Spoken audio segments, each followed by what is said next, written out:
Welcome to Equal Time with Martha Burke. Juneteenth, marking June 19, 1865, is a federal holiday celebrated each year to commemorate the end of slavery in the United States.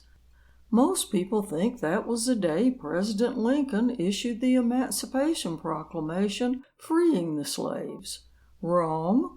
Lincoln actually issued the proclamation 2.5 years earlier, in 1863. But in some places the news was hidden from slaves to keep them in servitude. One was Galveston, Texas, where black people remained in slavery until 1865, when 2,000 federal troops arrived on June 19th to belatedly deliver the news of freedom. That date stuck, but it took another 150 years for it to be officially recognized, joining Martin Luther King Day as one of the only 2 federal holidays honoring Black Americans.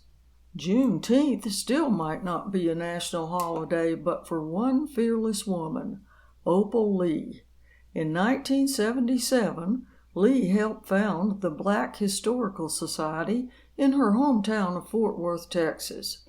As part of their annual Juneteenth celebration, she often walked 2.5 miles, representing the number of years Texas enslaved people had to wait before they knew they were free.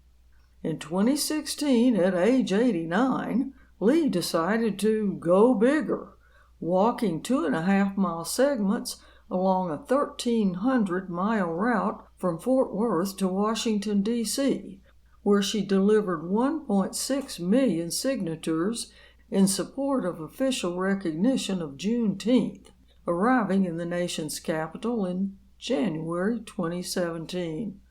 4 years later, it finally happened. Lee stood next to President Biden at the White House. In 2021, he signed the bill designating Juneteenth a national U.S. holiday.